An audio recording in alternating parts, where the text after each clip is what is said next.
Namaskar and greetings and welcome to my viewers.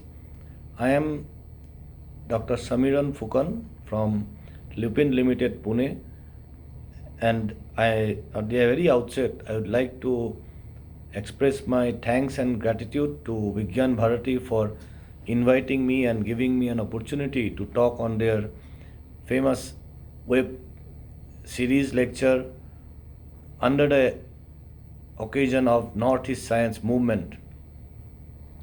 It is very heartening to see that an organization like Vigyan Bharati is spreading its tentacles in the northeastern states and is putting a lot of focus in development of science and technology in the region and also bringing up the scientific minds of the young generation. In this process, the movement that they have started, Northeast Science Movement, is a commendable job, and all credit goes to the organizers for creating such type of awareness and bringing all the scientific minds together for the betterment of the region and ultimately to the society. Today, I would like to talk on a topic which is very close to my heart and on which specifically we work, and I have been working on this particular aspect of the industry, that is the innovation in pharmaceutical industry. And so I would like to talk about some of the innovation metrics that has been required as a skill sets of the future, and and how this particular metrics can be utilized in science and technology for creating an innovative mindset and an innovative society. If we see the 21st century belongs to only innovators and nobody else. Gone are the days where we just copied things from the existing phenomenon, or we just want to use whatever we have with us and go and move ahead in our life. But today, if we really want to develop as an individual, as a society, as a community, or as a nation, then it is only innovation which will take us into the next orbit. If today India or even any society or as a country as a whole have to be recognized in the committee of nations or in the global arena, then first thing what people look into is how innovative is that society or how innovative is that country.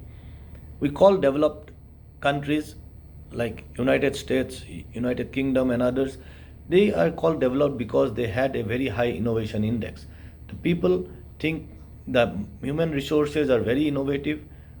They talk about innovation, they think about innovation, and they build in the educational institutes a ecosystem of innovation where people are ignited by their ecosystem, their mindset, and that's how they go to the next level and brings an economic development towards the society. Whereas in India, and more specifically in the northeastern states, we probably have missed that buzz of innovation in last 30 to 40 years. Yes, there were a lot of problems. There were problems of insurgency, there were problems of underdevelopment, there were problems of negligence, and due to which this particular region, the northeastern region of our country, has to face many troubles and missed a lot of the opportunities that people have taken up in rest of the country and in the whole globe. But as this passed on, and in this new era, and thanks to the development of the WWW and utility of it, that today the people from the northeast are equally informed and about what is happening outside the world at par with almost all the developed states of the country and also outside globally. And today the youth of this place, the region, is gearing itself up for the next generation and to take a quantum leap into the developed society, to be renamed as a developed society, and hence bringing more laurels to that particular region. To achieve that, what is important, and the first and foremost thing is that we have to be innovative enough both socially, scientifically, and culturally, and whatever the field that a society needs to move into the next level of development. So today the main focus would be primarily on science and technology, and what the main index that we have, the matrix of innovation in the field science and technology. So the very first and foremost thing that we have is that we should have a creative mindset, followed by the mindset of critical thinking. And once we have this mindset of critical thinking, then we should be able to communicate our mind, our thought processes, and our thought uh, leader to our thought leaders, and also we should be open to collaborate ourselves with the rest of the region and the rest of the country, so that we get the best of both the worlds and then move ahead in the next strata of development. If you think about creativity, so what is creativity basically? Generally, we think that creativity is only a mindset of the artists, the musicians, the cultural, but can we be creative enough to have new technologies developed? Can we be creative enough to think about how we can do the best with what we have and not look after what we do not have? There was a time when people generally thought, oh, we don't have this, we don't have that, how can we do that? But today, the whole world is in our fingertips. Any information that we need, it comes to us, and it is only a matter of time that we get that information to us. But what is important is how we utilize this information as to convert it into a knowledge base, and then develop ourselves as a creative personality. And creativity in science stream, basically, if we study science as a student of science, cannot develop or cannot prosper without a creative mindset. Whether we study the basic science or an applied science, what is important is that we need to be creative, and how creative we are in problem solving, in anticipating our problems, and in finding a solution to a new problem. We need not be in very hi-fi laboratories or in hi-fi environment, but even in a small scenario or even a small setup, we can develop our creative mindset. And what is important to have a creative mindset is to have the ecosystem of such types of matters which actually can develop the young minds. I'm emphasizing on young minds because it is the young generation, and India being one of the youngest nation today, the future of the country, the future of the region, the future of the country depends on the youths of this country. And if we can channelize the minds of this young minds of this country today, then definitely our country will become one of the most developed country of the world in near future.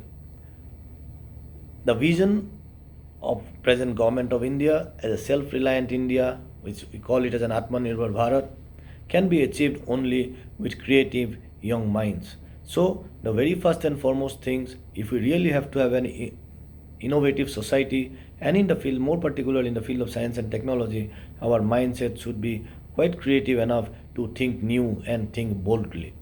Second part which comes is about the critical thinking. We can think creatively, but creativity is something very abstract. It comes out very openly, or it comes up, say, in a very holistic way. So the focused thought process of our creative mindset leads to what we call it as a critical thinking. Creativity can be of different types. It can be an individual creativity, it can be a group creativity, and similarly the critical thinking can be also individualistic or a group wise. Innovation, basically, if you see, it can be either a organized innovation or a individual or an unorganized innovation. Organized innovation, I mean to say, it's innovation in an organized sector like research institutes or private organizations, private R&D institutes like us where we work, or it can be at an unorganized sector as small as like a farming sector, or in a your social sector, where people try to think differently and get some new products out of their current existing products. So this particular, what I am emphasizing is on a more of an organized sector, innovation in organized sector, and more particularly in innovation in focusing to a product oriented market, where we can reap the benefit of that product and leads to the economic development of the society and the region and country as a whole. Why do we need to think critically? Because the day of low hanging fruits are over. The day of low hanging innovations are over. People are coming up with a lot of innovative ideas. They're coming out, they're filing patents, and the number of patents filed in the patent offices are increasing in a very exponential rate. 2 years back on itself, India has filed, in India, almost 200,000 patents has been filed by different organizations and individuals. But what is important is patent filing is one of the aspect, but that is not the end. The end is how can we commercialize those patents and how differentially we can bring these products into the market so that the end consumers feel the need of it and use it for betterment of his life or whatever the case may be. The critical thinking comes up with some of the very values in the organizations. For example, if I see the ad of organization like Samsung, 10-15 years back, Samsung had come up with a very innovative ad, and the tagline was "What next?" This "What next" is very important. At that time, we thought that okay, fine, it is just a tagline that what next? We are going to make a television, we are going to make mobile handsets, but within those, we are going to make refrigerators, we are going to make other home appliances. But out of that, what is that next they are going to do from of one particular appliance? For example, if you see the mobile handsets now, because of mobile technology, the mobile handsets has become a need of the hour, and people from the very poor background up to the richest of the rich, they they have their mobile handsets because everything is now on the fingertips. Even the government policies have been now shifting towards more of a mobile technology than towards the conventional methods that we have been seeing in last 30 to 40 years. But if you have observed the market of these mobile handsets and I'm just talking about mobile phones and electronic market basically, televisions and mobile handsets, you see that every year, almost all company and even companies like Apple, Samsung, they bring to the market variety of models each and on year. If we have to be contented with a conventional thing, okay, mobile phone is being used only to talk to people and to communicate, then probably handsets wouldn't have been coming up, more variety wouldn't have been coming up year on year, and that too not only year on year, each year a different sets, different varieties of stuffs that caters to the variety strata or various strata of the society. And this is where we call it as a critical thinking in innovation. Can we think critically enough what is the need of the society and what society needs and what we can give to the society so that our society goes to the next level of development? Science and technology, if it is not contributing to the development of the society, then this is not science, and it is I would say what we are doing is a farcical science. If we really have to do science and get technology out of it, then it has to be aligned with the societal needs and the societal development. And for that only, the very basis of what I am emphasizing, the first two C's, creativity and critical thinking, is of utmost importance. There were times when we thought that okay, basic science is good enough to get a job in the academics, and there were times when we thought that okay, people thought that okay, no, from basic science we should move into applied science. Again, the problem what came up was that once we moved into more of an applied science towards product oriented or technology driven innovation, many a times we feel that the emphasis on basic science and basic researches is being laid down. But what is important today is the basic research and development in basic scientific area is as important as that of development of technology. If basic science doesn't develop, then technology won't develop.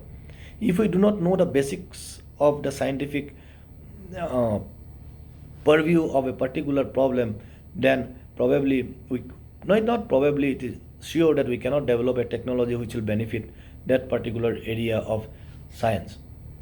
That is why what we need here is that even in basic science, this innovation matrix that I have been talking about is of paramount importance, and emphasis should be given to the next generation to follow this uh, your skill sets so that they develop into big scientists and entrepreneurs as such. Next comes the other two very critical aspects is your collaboration and communication. Today, we call it as a global village. The whole world is in our fingertip, the whole world is in our under our fist. Today, if you see, if we do whatever is happening globally or global development, the impact of one happening in one part of the globe is impacting the whole global community as such. If you analyze today, if you see that there is a pandemic going on called as COVID-19, there were pandemics happening globally before also. 100 years back, there was a Spanish flu, but then came MERS, MERS, the Middle East Respiratory Syndrome, and so on and so forth. So almost every decade we see a pandemic happening. But if we compare the amount of pandemic or the impact that it has made during the Spanish flu and today during the time of COVID-19, we see that there is a very huge difference or huge magnitude what was happened at that time and in today's world. And that is because that the level of communication that we have, communicating with each other, communication via air travel, via movements of people from one region to another, one country to another, has really made a huge impact in the development of this pandemic. At the same time, if we see that the research and development that is happening globally to conquer this pandemic is also moving out fast in a very fast pace only because of these two concepts, that is communication and collaboration. Today we cannot imagine few years back or say when MERS was taking place as a pandemic, forget about Spanish flu, that a company in US will discover a vaccine which will be made in India and Bangladesh and Pakistan and will be delivered to globally in millions of doses. This is what is very important today. Collaboration, and the world is moving towards a very collaborative nature. Not only scientific organization, even at the government level, government to government level, the collaboration and is happening for the development of healthcare and other aspects for the humanity. Again, coming back to pandemic COVID-19, the vaccine production of COVID-19, Sputnik, the Russian vaccine which was under the clinical trials, now they are ready to make the clinical trials in India, and government to government agreement has been made. Indian government agreed with the government of Russia to make those vaccines and do a clinical trials in India. Similarly, trials are being held in Brazil, in other parts of the world, and it is only because that today the organizations or the concepts have moved from silos to collaboration, and this is the way the future of humanity is going to be. So if we really have to have an innovative mindset or want to do innovation in science and technology, we should be open to collaboration both within our society or globally, and for that we should develop our communication skills to that level where we can communicate our ideas to the external world so that we get a global acceptance in our innovative mindsets or our anything that innovative idea that we should have. The second part of communication is that when we are doing a creative thinking or a critical thinking that I spoken about it in the some time back, and we work on a specific area with n number of people, then probably this is what is important, is how we communicate to our fellow beings. It might be the simplest of the simplest idea. Sometimes we feel that okay fine, when we are in a group, we feel that okay, my idea might be stupid and so why should I talk about it. But even a smallest of the smallest idea from a junior most people in a complex environment of matrix of people which are from different mindsets or different backgrounds can ignite a different concepts altogether to the group and can make a big difference towards the final innovative products that they were talking about. Today the age is a multidisciplinary age. A person with one background cannot have anything good enough to move into a next level until unless he or she takes help from other domains of that particular science. For example, if you're if you're a biologist or a chemist or a physicist or a mathematician or a statistician, you cannot work on silos because those are over. Anything that today the world is moving into an interdisciplinary research. The interdisciplinary research means you are having a people for a particular problem to area of research. You need people from different backgrounds, different learnings and different domains. There are instances, there are examples where problems in healthcare industry, you need people from science, from chemistry background, from biology background, from mathematics, clinicians and your statisticians.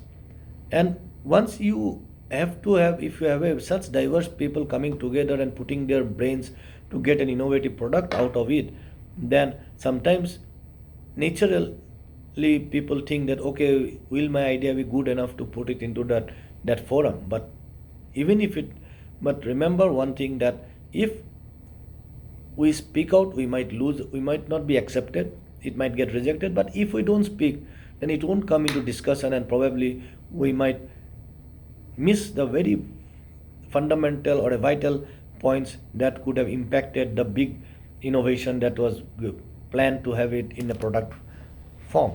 So if it is very right, please say that without collaboration or without a proper communication, we cannot move ahead. And human beings are the only species on this whole earth which has a very strong method of communication across the globe and across different communities. So we should take that God gifted capability of communication and then try to move ahead and then bring towards what we call it as an innovative product. Why I am stressing on every time on innovative products or innovation? Because this innovative product, anything that is innovative enough, would add to the brick of the development of economic development of the country and of the society. So friends, whatever we are talking about or we discuss or we think about, it is high time that we bring this concept of innovation matrix into our very ecosystem of societal development, ecosystem of education, and also ecosystem of research, in the ecosystem of research and development. There are a lot of things, the skills that been emphasized as the skills of 21st century. If you see the global trends, there are around 13 to 12 skill sets that they have mentioned. But out of that, these 4 C's, that is the creativity, collaboration, communication, and your creative thinking, are the main foundation, the 4 pillars which will go a long way in the development of a society or or an economic, which will have an economic impact into the society and make take us to be one of the developed regions of the country and also in the globe. I won't take much time, but what my only request to the young generation of scientists and the students is that today the whole world is in your fingertip. Use that technology, adhere to that technology, be open to adopt newer technologies, and it is only technologies that will get you into an innovative mindset. The days of low hanging fruits are over. Whatever we do, we have to have a mindset that yes, whatever, it should impact our society. The day we enroll ourselves in the curriculum of science or technology, we should not think about what a job that we are going to get, but what is important is that what my education I can impact. After my education, how can I impact to the development of the society? How can I make a constructive impact that the society gains from it, and my future generation can leverage my education fruit, and then they can build on that towards a next level of human development and societal development. So friends, what I want to conclude by saying that do not be complacent of the stuff that you think you might be wrong. There is nothing wrong, there is nothing right in science, because science is always data driven. If you are having a data or your conviction to prove that you can do it, or you have your idea is or your ideation is right, then you have all the right to take it to the next level. And I hope that this Northeast Science movement that which Vigyan Bharati is now conducting across Northeast will go a long way in developing that particular ecosystem or of intellectual stimulations in the campuses, and bring out future scientists and future technocrats for societal development, and which will solve the many problems of the country that is facing today.